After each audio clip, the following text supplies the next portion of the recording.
शिवाय गुरुवे नमः। श्री मात्रे नमः। परम पिता परमेश्वर और माँ ललिता त्रिपुर सुंदरी को नमन करते हुए मैं आप सभी का हमारे चैनल में स्वागत करती हूँ। तो आज मैं आपको पितृपक्ष के बारे में बताने जा रही हूँ।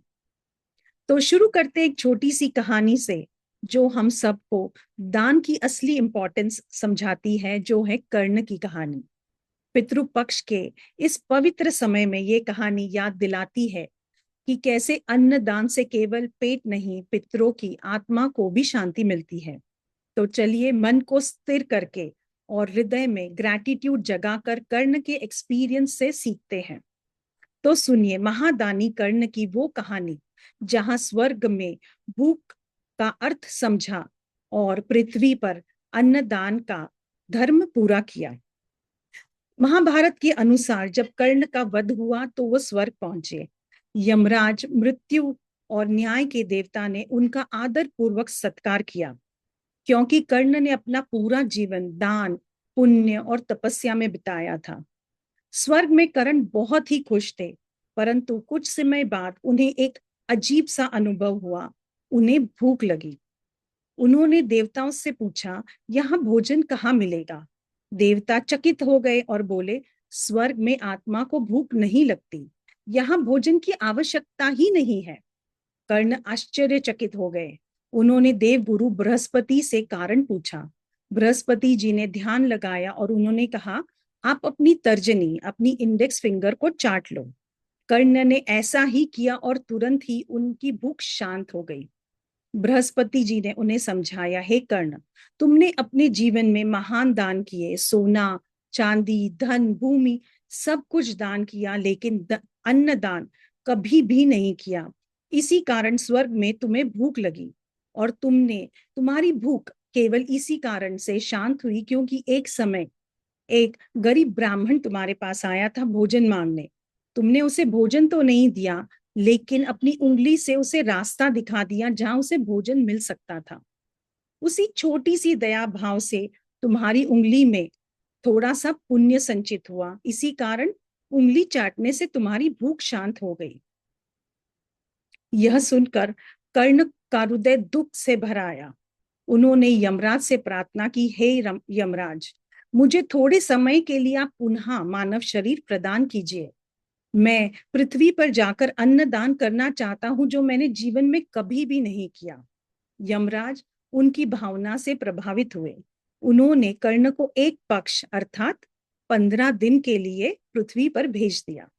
इन 15 दिनों में कर्ण को कोई भी नहीं पहचान पाया। उन्होंने गरीबों को, भूखों को, जो भी उनके पास आए, सभी को बहुत ही प्रेम और आदर सहित भोजन कराया।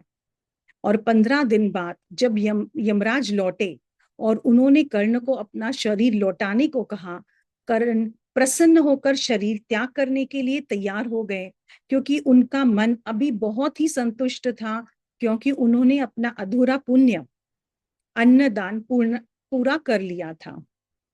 यमराज ने कहा, अधिकतर लोग पृथ्वी पर जीवन का आनंद लेने के लिए और समय मांगते हैं, पर तुमने अपना समय केवल दूसरों को भोजन कराने में लगाया। मैं तुमसे बहुत प्रसन्न हूं, मांगो, क्या वर मांगते हो? तब कर्ण बोले, पृथ्वी पर कई लोग अपने पितरों को भोजन अर्पित करना भूल जाते हैं। कई की संतान नहीं होती है जो उनके लिए श्राद्ध या तर्पण कर सके। तो मेरा वरदान यह है कि इस पक्ष में जो भी श्रद्धा से अन्न अर्पित करे, उसका फल केवल उनके पितरों को ही ना लगे, बल्कि उन सभी आत्माओं को पहुंचे जिन्हें कभी कोई अर्पण नहीं मिला। यमराज ने इस निवेदन को आशीर्वाद दिया और कहा कि 15 दिनों में, इस पितृपक्ष में, आज से महालय पक्ष में जो कोई भी अन्नदान करेगा वो उनके 21 पीढ़ियों तक पहुंचेगा। तो इस कथा का अर्थ ये है कि अन्नदान सबसे श्रेष्ठ दान है, और या धन या सोने से भी बड़ा दान है। भूखों को भोजन कराना, चाहे वो जीवित प्राणी हो या पितर, सिर्फ उन्हें ही नहीं बल्कि दाता को पूरे कुल को शुद्ध करता है। पितृपक्ष में इस पवित्र समय में जो भी भोजन, जल, तर्पण या पिंड दान करता है अपने पितरों को, उन वो सभी कुछ उनके पितरों को पहुंचता है और उनके पितरों को शांति प्राप्त होती है। इससे केवल पितरों की मुक्ति ही नहीं होती है, बल्कि आशीर्वाद आने वाली पीढ़ियों तक पहुंचता है। तो अब सवाल यह है कि महालय पक्ष में हमें ऐसा क्या करना चाहिए ताकि हमारे पितरों को शांति मिले। तो मैं आज आपसे बहुत छोटे छोटे से अनुष्ठान आपको बताऊंगी जो आप इस पितृ पक्ष में कर सकते हैं। सबसे पहला है जल दीपक अनुष्ठान। इसमें आपको क्या करना है, एक कांच का कटोरा लेना है जिसमें 70% आपने जल भरा है और 30% तेल डालना है। तो आप कोई भी तेल ले सकते हैं, तिल या नारियल का तेल लीजिए। एक कपास की बाती बनाकर दीपक जलाइए और ये दिया आपको रखना है आपके घर के दक्षिण दिशा में, आपके घर के साउथ में, और प्रार्थना करें। अगले दिन जो भी पानी इसमें शेष रह जाएगा वो आप किसी भी पौधे में डाल सकते हैं। फिर छोटा एक दूसरा जो अनुष्ठान आप कर सकते हैं वो है पशु पक्षियों को अन्न देना। जो भी आपके घर में भोजन बन रहा है उसका पहला ग्रास आप किसी गाय को, पक्षी को, कुत्ते को या किसी भी अन्य भूखे जीवों को खिला सकते हैं और प्रार्थना कर सकते हैं कि जैसे इन जीवों को पोषण मिल रहा है वैसे ही मेरे वंश को भी पोषण मिले। तीसरा अनुष्ठान जो आप कर सकते हैं, जल कटोरा अनुष्ठान, जो जिसमें आपको एक कटोरे में जल भरना है, उसमें आपको काले तिल डालने हैं और वो आपके घर के दक्षिण दिशा में रखना है, आपके घर के साउथ में, या कोई बालकनी हो या विंडो है आप वहां पे भी रख सकते हैं।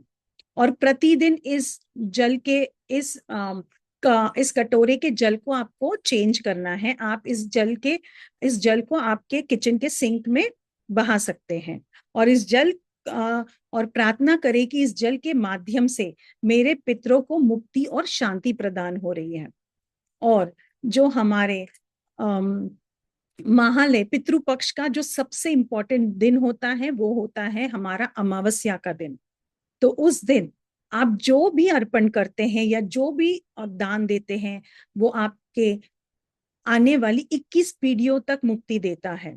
इसीलिए पितृपक्ष केवल अनुष्ठान ही नहीं, ये आभार, दान और वंश मुक्ति का पर्व है।